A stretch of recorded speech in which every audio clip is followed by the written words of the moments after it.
भारत ऐसा देश है जहां संतों को भगवान से कम नहीं माना जाता है। देश में कई ऐसे संत महात्मा हैं जिन्हें लोग भगवान की तरह ही पूजते हैं।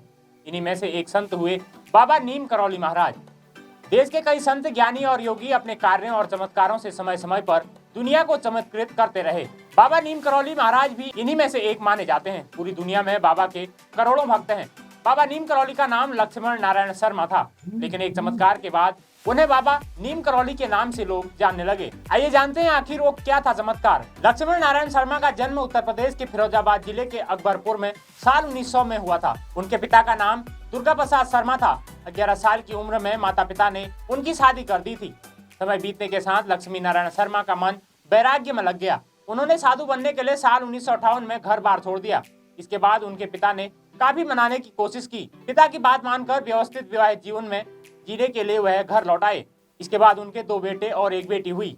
बाबा नीम करौली महाराज की ट्रेन वाली कहानी काफी लोकप्रिय है। इस बात का जिक्र लेखक रामदास की किताब मिरेकल ऑफ लव में भी किया गया है। रामदास ने किताब में लिखा है कि एक दिन बाबा लक्ष्मण नारायण शर्मा बिना टिकट ट्रेन के फर्स्ट कंपार्टमेंट में सवार हो गई। इस पर टीटी ने ट्रेन को रोकने और बाबा नीम करौली महाराज को उत्तर प्रदेश के फर्रुखाबाद जिले के नीम करौली गांव में ट्रेन से उतरने को कहा और बाबा को ट्रेन से उतार दिया।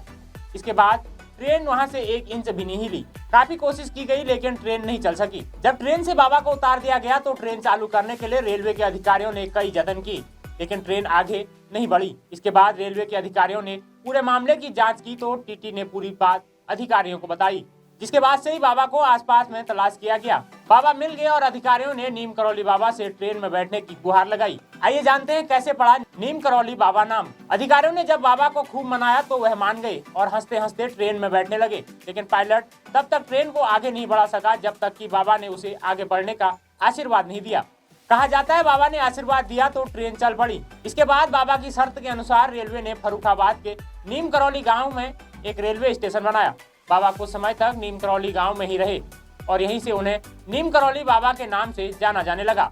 आइए जानते हैं कहां-कहां है बाबा नीम करौली के आश्रम। नीम करौली बाबा अपने अनुयायियों के बीच महाराज जी के रूप में संबोधित किए जाते हैं। भक्त उन्हें हनुमान जी का अवतार मानते हैं। साल 1960 और 70 के दशक में भारत की यात्रा करने वाले कई अमेरिकी नागरिकों ने अपना उन्हें आध्यात्मिक गुरु माना। इसके बाद बाबा विश्वविख्यात हो गए। बाबा नीम करौली के आश्रम नैनीताल के भवाली में कैंची धाम, वृंदावन, ऋषिकेश, शिमला, फर्रुखाबाद में खिमेशपुर के पास नीम करौली गांव में है। इसके अलावा दिल्ली और मुंबई में भी बाबा के कई आश्रम हैं।